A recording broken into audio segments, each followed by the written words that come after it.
खबर आ रही है प्रयागराज से। बड़ा हादसा हुआ है, बारिश के चलते जर्जर मकान गिरा है। मकान के मलबे में 3 लोग वहां पर दबे हुए हैं। मलबे में दबकर एक बच्ची की मौत हुई है। 2 लोगों को रेस्क्यू करके निकाला गया है। शाहगंज थाना इलाके के हमाम गली का मामला है। फिलहाल रेस्क्यू वहां पर चल रहा है। बड़ी खबर इस वक्त प्रयागराज से। ये तस्वीरें हम आपको दिखा रहे हैं, न्यूज 18 आपको तस्वीरें दिखा रहा है हादसे की। ये घटनास्थल की तस्वीरें हैं जहां पर बारिश के चलते मकान गिरा। मलबे में 3 लोग वहां पर दबे हुए हैं। एक्सक्लूसिव तस्वीरें इस वक्त आप न्यूज 18 पर देख रहे हैं। एक बच्ची की वहां पर मौत हो गई है। 2 लोगों का रेस्क्यू किया गया है। यह जर्जर मकान था जो कि बारिश के चलते वहां पर गिर गया, जिसके बाद वहां पर रेस्क्यू ऑपरेशन चलाया गया। और बातचीत करने के लिए प्रयागराज से हमारे संवाददाता सर्वेश दुबे हमारे साथ फोन लाइन पर जुड़ रहे हैं। सर्वेश, क्या रेस्क्यू का काम पूरी तरह से पूरा हो गया है? देखिए, रेस्क्यू का काम पूरी तरह से पूरा हो गया है। ये पूरा मामला शाहगंज थाना क्षेत्र का है, जहां देर रात लगभग 1 बजे ये सूचना आती है कि एक जर्जर मकान गिर गया है, जिसमें 3 लोगों को के दबे होने की सूचना थी। 2 लोगों को सुरक्षित बचा लिया गया, जबकि एक बच्ची की मौत हो गई है। रेस्क्यू ऑपरेशन अब पूरा कर लिया गया है। मौके पर नगर निगम की टीम और एसडीआरएफ की टीम पहुंची थी और कई घंटे की कड़ी मशक्कत के बाद अंधेरा होने की वजह से रेस्क्यू ऑपरेशन में भी काफी दिक्कतें आ रही थी, लेकिन सर्च लाइटें लगाकर रेस्क्यू ऑपरेशन किया गया। जो 2 लोग वहाँ 3 लोग फंसे थे, जिनमें 2 लोगों को सुरक्षित बचाया गया, जबकि एक बच्ची की मौत हो गई। इस समय रेस्क्यू ऑपरेशन पूरा कर लिया गया है। जी सर्वेश, बहुत बहुत शुक्रिया आपका हमारे साथ जुड़ने के लिए और बातचीत करने के लिए। सर्वेश दुबे हमारे संवाददाता इस बड़ी खबर पर हमें अपडेट दे रहे थे। खबर कानपुर से है, जहां पर मनचले की पिटाई की गई। छेड़छाड़ के आरोप में मनचले की पिटाई की गई। शराब के नशे में छात्रा के साथ छेड़छाड़ की। छात्रा के शोर मचाने पर लोगों ने इसको वहां पर पीटा है। बाबूपुरवा थाना इलाके का यह पूरा मामला, ये तस्वीर हम आपको दिखा रहे हैं। भीड़ ने किस तरीके से छेड़छाड़ करने पर इस युवक को पीटा है,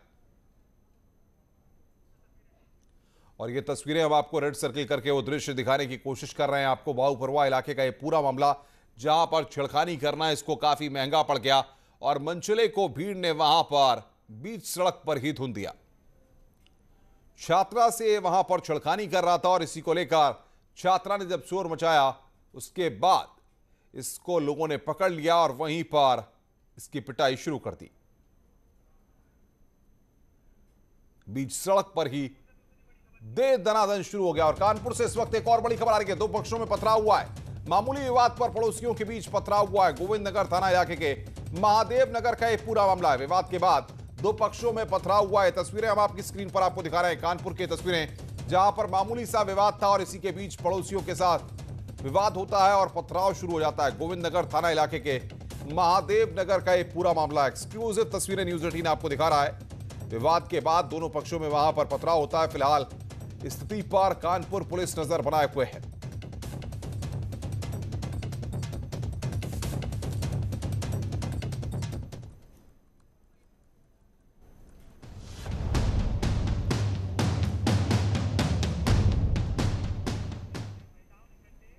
फायर स्टेशन में शराब पार्टी। बदायूं के फायर स्टेशन सहसवान पर रोजाना शराब पार्टी होने का मामला सामने आया है, जिसका एक वीडियो सोशल मीडिया पर वायरल हो रहा है, जिसमें कुछ लोग दिन में ही शराब पीते नजर आ रहे हैं। बताया जा रहा है कि इस वीडियो में फायर स्टेशन ऑफिसर कुछ कर्मचारियों के साथ जाम छलकाते दिख रहे हैं। इसकी शिकायत एक होमगार्ड ने एसपी देहात से की, जिस पर सीओ को मामले की जांच सौंपी गई है। ये वीडियो हम आपको दिखा रहे हैं किस तरीके से फायर स्टेशन में शराब पार्टी का आयोजन होता है, जाम छलकाए जाते हैं वहां पर, और ये वीडियो लगातार वायरल हो रहा है। एरो करके वो दृश्य हम दिखाने की कोशिश कर रहे हैं। चित्रंजन हमारे संवाददाता बातचीत करने के लिए हमारे साथ जुड़ रहे हैं फोन लाइन पर। चित्रंजन, कब का ये वीडियो है और फिलहाल पुलिस के अधिकारी क्या कह रहे हैं? ये लगातार वहां पर शराब पी जा रही थी और उसका जो है एक वहां का होमगार्ड था, उसने ये कई सारे वीडियो बनाए थे, और जब उससे विवाद होने लगा, जब वो वीडियो बनाने लगा, तब फायर के जो दमकल अधिकारी थे उन्होंने विरोध किया। तब उन्होंने होमगार्ड ने जो है एसपी देहात से शिकायत करी है और पूरा मामला जो है उनको बताया है कि वहां पर किस किस तरीके से रोजाना क्या क्या होता था। रोजाना शराब की पार्टी होती थी। जी, कब का ये वीडियो बताया जा रहा है और क्या कोई एक्शन अब तक लिया गया है? अभी तक कोई एक्शन नहीं लिया गया है। इसमें सिर्फ जांच अभी तक बैठा दी गई है। सीओ सहसवान इस पूरे प्रकरण की जांच कर रहे हैं और ये पार्टी लगातार चल रही थी।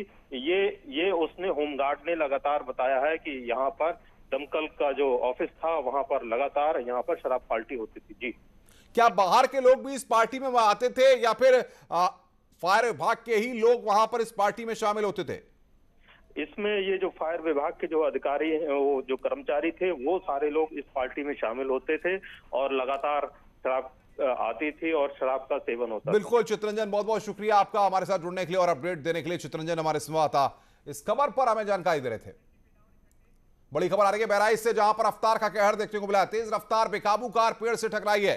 हादसे में 4 लोगों की मौत हो गई है, 6 गंभीर रूप से घायल है। मरने वालों में एक बच्ची, 3 महिलाएं शामिल है। रामपुरवा चौकी के पास यह हादसा हुआ। तस्वीरें हम आपको दिखा रहे हैं। हरिद्वार से सिद्धार्थनगर लौट रहे थे कार सवार। मुख्यमंत्री योगी आदित्यनाथ ने हादसे पर शोक जताया है। सिद्धार्थनगर जाते वक्त यह हादसा हुआ है। इस वक्त की बड़ी खबर, रफ्तार का कहर बरपा है। 4 लोगों की इस हादसे में मौत हुई है। पेड़ से बेकाबू कार टकराई है। एक बच्ची समेत 4 लोगों की वहां पर मौत हुई है। हरिद्वार से ये लोग वापस सिद्धार्थनगर अपने घर लौट रहे थे और उसी वक्त यह हादसा हुआ है। इस हादसे में 4 लोगों की मौत हो गई है। तस्वीरें आपकी स्क्रीन पर। बातचीत करने के लिए अखिलेश हमारे संवाददाता हमारे साथ फोन लाइन पर जुड़ रहे हैं। अखिलेश, कब यह हादसा हुआ और क्या वजह निकलकर सामने आ रही है? ये दुखद घटना बहराइच में हुई है। ये सिद्धार्थनगर के रहने वाले थे, हरिद्वार गए थे। इको मारुति की इको गाड़ी है, उसमें 10 लोग सवार थे। ये हरिद्वार से नहा के वापस आ रहे थे। ये सीतापुर हाईवे पे जो बहराइच जिले में पड़ता है, वहां पे गाड़ी जो है, ड्राइवर नींद लगने के कारण हमें जो लग रहा है कि वो पेड़ से टकरा की गाड़ी है। उसमें 6 पुरुष और 4 महिलाएं थी, जिसमें 3 महिलाओं सहित एक बच्ची की मौत हो गई, 4 लोग की, और 6 लोग गंभीर रूप से घायल हैं। बहुत बहुत शुक्रिया आपका बातचीत करने के लिए अखिलेश हमारे संवाददाता। इस बड़ी खबर पर अपडेट दे रहे थे। मेरठ से खबर है, जहां पर फायरिंग से दहशत फैल गई है। वर्चस्व की जंग में 2 पक्षों में फायरिंग हुई है। फायरिंग में दोनों पक्ष के कई लोग घायल हो गए हैं। घायलों को हॉस्पिटल में भर्ती कराया गया है। फलावदा थाना के बंजारन इलाके की यह घटना है। मेरठ से खबर इस वक्त, बड़ी खबर, वर्चस्व की जंग में 2 पक्षों में खूनी संघर्ष हुआ है। तस्वीरें आपकी स्क्रीन पर हम आपको दिखा रहे हैं। फायरिंग में वहां पर कई लोग घायल हुए हैं। फायरिंग से दहशत फैली हुई है। 2 पक्षों के बीच में यहां पर यह बवाल होता है। खूनी संघर्ष वहां पर हुआ है। फिलहाल पुलिस पूरे मामले की जांच पड़ताल में जुटी हुई है। मेरठ की यह खबर, जहां पर फायरिंग से इलाके में दहशत फैल गई और इस फायरिंग में कई लोग वहां पर घायल हुए हैं। खबर लखनऊ से, जहां पर 50,000 का इनामी गिरफ्तार किया गया है। आपको बता दें कि एसटीएफ और मथुरा पुलिस ने इसको गिरफ्तार किया है। एनकाउंटर के दौरान उसके पैर में गोली लगी है। कुख्यात बबलू बावरिया गिरोह का सदस्य है रामू। हाईवे पर वाहनों को लूटने का इस पर आरोप है। ये तस्वीरें हम आपकी स्क्रीन पर आपको दिखा रहे हैं। 50,000 का इनामी बदमाश गिरफ्तार किया गया है। एसटीएफ और मथुरा पुलिस की टीम ने यहां पर इसको गिरफ्तार किया है। एनकाउंटर के दौरान इसके पैर में गोली लगी है। यह तस्वीर इसकी हम आपको दिखा रहे हैं। कुख्यात बबलू बावरिया गिरोह का सदस्य है रामू। यह हाईवे पर गाड़ियों को लूटता था, इस पर यह आरोप है। जिसके बाद यहां पर मथुरा पुलिस और एसटीएफ की टीम ने मुठभेड़ के दौरान इसको गिरफ्तार किया है।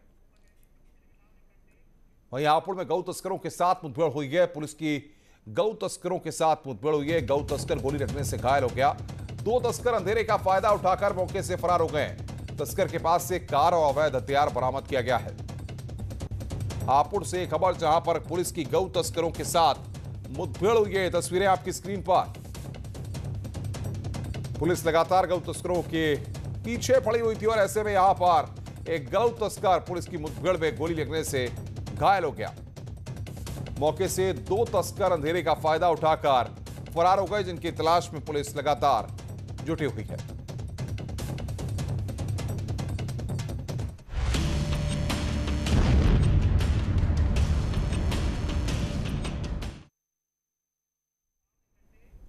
और अब बात करते हैं बड़ी खबर की। डायनामाइट से उड़ाई जाएगी बिल्डिंग। प्रयागराज में माफिया अतीक अहमद पर कार्रवाई लगातार जारी है। डायनामाइट से उड़ाया जाएगा अतीक अहमद का कोल्ड स्टोरेज। आज डायनामाइट से जमींदोज किया जाएगा। जेसीबी से तोड़ने में काफी दिक्कत पेश आ रही है। पत्नी के नाम पर अवैध जमीन पर बना है कोल्ड स्टोरेज, जिसको अब डायनामाइट से उड़ाया जाएगा। लगातार शिकंजा कसा जा रहा है और अवैध रूप से जितने कब्जे किए गए हैं उनको गिराया जा रहा है। लेकिन यहां पर यह कोल्ड स्टोरेज जो कि काफी बड़ा है, उसको जेसीबी से नहीं गिराया जा सकता। ऐसे में डायनामाइट से आज उसको जमींदोज किया जाएगा। जेसीबी से तोड़ने में वहां पर खासी दिक्कत आ रही है और पत्नी के नाम पर अवैध जमीन पर यह कोल्ड स्टोरेज बनाकर रखा गया है, जिसके ऊपर अब यहां पर एक्शन लगातार लिया जा रहा है और ये तय किया गया है कि डायनामाइट से इस बिल्डिंग को उड़ाया जाएगा, जमींदोज किया जाएगा, क्योंकि जेसीबी से तोड़ने में काफी दिक्कतें उसको पेश आ रही हैं और माना यह जा रहा है कि आज ये कार्रवाई देखने को मिल सकती है। जिस तरीके से लगातार हम देख रहे हैं कि अतीक अहमद की संपत्ति और उनके साम्राज्य को पूरी तरह से ध्वस्त किया जा रहा है। जो भी अतीक अहमद के गुर्गे हैं, अवैध रूप से अर्जित की गई संपत्ति पर लगातार शिकंजा कसा जा रहा है। और बातचीत करने के लिए सर्वेश दुबे हमारे संवाददाता प्रयागराज से फोन लाइन पर जुड़े हुए हैं। सर्वेश, कोल्ड स्टोरेज पर कार्रवाई की जा रही है, कब इसको जमींदोज किया जाएगा, कब इसको डायनामाइट से उड़ाया जाएगा, क्या जानकारी मिल पा रही है? देखिए, बाहुबली पूर्व सांसद अतीक अहमद की जो अवैध और बेनामी संपत्तियां हैं उनके खिलाफ लगातार कार्रवाई की जा रही है। गैंगस्टर एक्ट में कई संपत्तियों को कुर्क किया गया है, जबकि कई ऐसी संपत्तियां जो अतिक्रमण करके बनाई गई हैं या उनका प्रयागराज विकास प्राधिकरण से मानचित्र स्वीकृत नहीं है, उनके ध्वस्तीकरण की भी कार्रवाई की जा रही है। इसी कड़ी में दूसरी के अंधावा में जो ड्रीम प्रोजेक्ट है पूर्व सांसद अतीक अहमद का कोल्ड स्टोरेज, किसान कोल्ड स्टोरेज, उसके ध्वस्तीकरण की कार्रवाई 17 सितंबर से शुरू की गई थी, लेकिन वो काफी बड़ा है, 4 बीघे में बना हुआ है और उसकी ऊंचाई काफी ज्यादा है, तो जेसीबी मशीनों से 4-5 दिनों में सिर्फ 10% हिस्सा ही तोड़ा जा सका है। जिसको देखते हुए प्रयागराज विकास प्राधिकरण ने ये निर्णय लिया है कि जो 5 मंजिला इमारत है उसको डायनामाइट से उड़ाया जाए, लेकिन उसके लिए सबसे बड़ी दिक्कत यह है कि उसके आसपास के कोई भवनों को दिक्कत ना हो, इसके साथ ही किसी तरह की जनहानि ना हो। इसके लिए एक्सपर्ट की टीम बुलाई गई थी, एक्सपर्ट की टीम ने यहाँ पर मौका मुआयना कर लिया है। अब जल्दी ही इसको डायनामाइट से गिराया जाएगा। कब गिराया जाएगा अभी यह बता पाना मुश्किल है, लेकिन प्रयागराज विकास प्राधिकरण ऐसी तैयारी जरूर कर रहा है। जी, बहुत बहुत शुक्रिया सर्वेश, बातचीत करने के लिए और जानकारी देने के लिए। माफिया डॉन अतीक अहमद के अवैध कब्जों पर सरकारी चाबुक की मार लगातार जारी है। अतीक के अवैध निर्माण को एक एक कर गिराया जा रहा है। अब तक अतीक की कुल 300 करोड़ रुपए की संपत्ति को या तो सीज किया जा चुका है या फिर गिराया गया है। देखिए रिपोर्ट। बाहुबली और पूर्व सांसद अतीक अहमद के खिलाफ एक और बड़ी कार्रवाई की जा रही है। चकिया में अतीक के घर के बाहरी हिस्से में कुछ निर्माण नक्शे के खिलाफ अवैध तरीके से बनाए गए थे। इसी अवैध निर्माण को गिराया गया। पूर्व सांसद अतीक अहमद के पुश्तैनी मकान में उनका पूरा परिवार, उनके भाई अशरफ का भी परिवार रहता है। पीडीए, पुलिस और प्रशासनिक अमला बाहुबली अतीक अहमद के पुश्तैनी मकान में कुछ हिस्से को गिराने के लिए पहुंचा। सबसे पहले अतीक अहमद के घर का गेट तोड़ा गया। इस दौरान कई थानों की पुलिस फोर्स के साथ पीएसी भी घर में मौजूद थी। चकिया स्थित अतीक अहमद का पुश्तैनी मकान काफी बड़े एरिया में बना हुआ है, जिसकी लागत करोड़ों में बताई जाती है।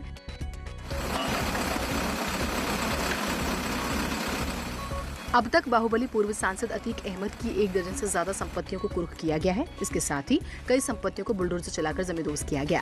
अतीक अहमद के वकील का आरोप है कि ध्वस्तीकरण को लेकर पीडीए या फिर प्रशासन ने उन्हें कोई जानकारी या नोटिस नहीं दिया। माफिया अतीक अहमद की अवैध कोठी पर कार्रवाई का विरोध करने के लिए समाजवादी पार्टी की नेता ऋचा सिंह मौके पर पहुंची हुई थी। उसके बाद पुलिस ने उनको मौके से खदेड़ दिया। ये तस्वीरें आप देखिए, किस तरीके से एसपी नेता वहां पर पुलिस के साथ बहस करती हुई दिखाई दी।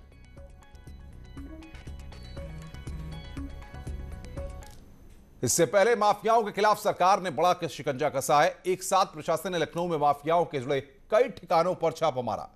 अब इस दौरान मुख्तार अंसारी का करीबी अभिषेक सिंह बाबू गिरफ्तार किया गया। माफिया और उनके गुर्गों पर लखनऊ पुलिस की बड़ी कार्रवाई हो रही है। एक साथ 42 ठिकानों पर लखनऊ पुलिस ने छापेमारी की। मुख्तार अंसारी का करीबी अभिषेक सिंह बाबू को गिरफ्तार किया गया। अभिषेक के कब्जे से एक पिस्टल कारतूस बरामद हुई। खान मुबारक और सलीम, रुस्तम, सोहराब गैंग के कई गुर्गे हिरासत में लिए गए। लखनऊ के कई इलाकों में छापेमारी की कार्रवाई चल रही है। लखनऊ की हुसैनगंज पुलिस ने मुख्तार अंसारी के एक और गुर्गे अतीक अहमद को गिरफ्तार कर लिया है। अतीक अहमद पर आलमबाग निवासी नरेंद्र से वसूली का आरोप है।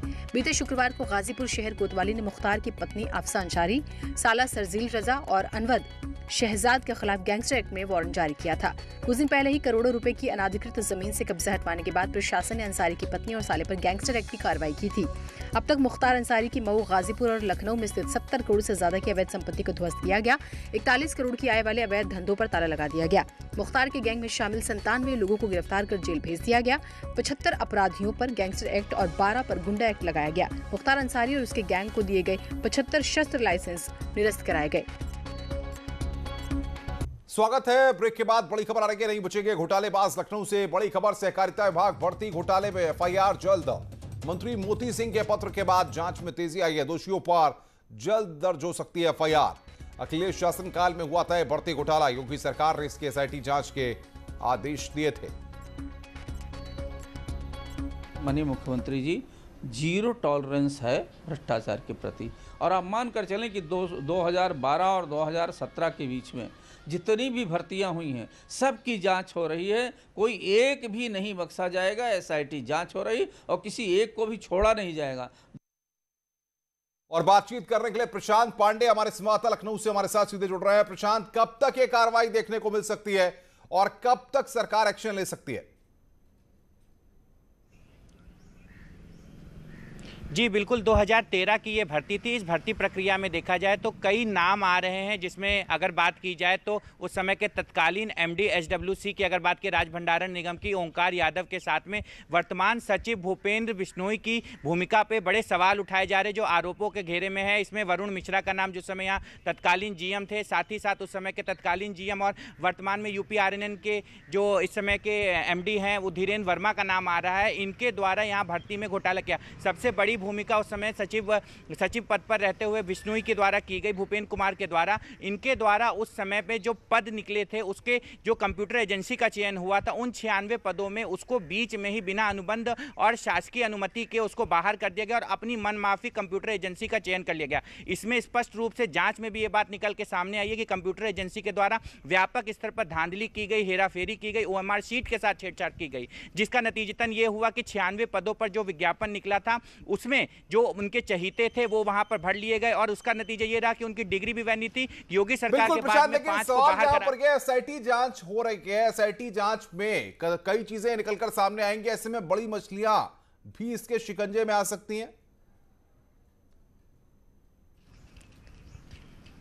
जी बिल्कुल, अगर बात करें बड़ी मछलियों की, अगर बात करें तो इसमें धीरेन्द्र वर्मा और वरुण मिश्रा का नाम आरोपों के घेरे में आया है। वहीं सबसे बड़ी भूमिका की अगर बात करें, इस समय वर्तमान में यूपीसीबी के एमडी की बात की जाए, भूपेंद्र कुमार का नाम सामने आ रहा है। जिस तरीके से भूपेंद्र कुमार के द्वारा हेराफेरी की गई कंप्यूटर एजेंसी के चयन को लेकर के इनका नाम सामने आया, इसको लेकर के प्रशांत, बहुत बहुत शुक्रिया आपका हमारे साथ जुड़ने के लिए और बातचीत करने के लिए। फिलहाल इस बुलेटिन में इतना ही। खबरों का सिलसिला लगातार जारी है। नमस्कार।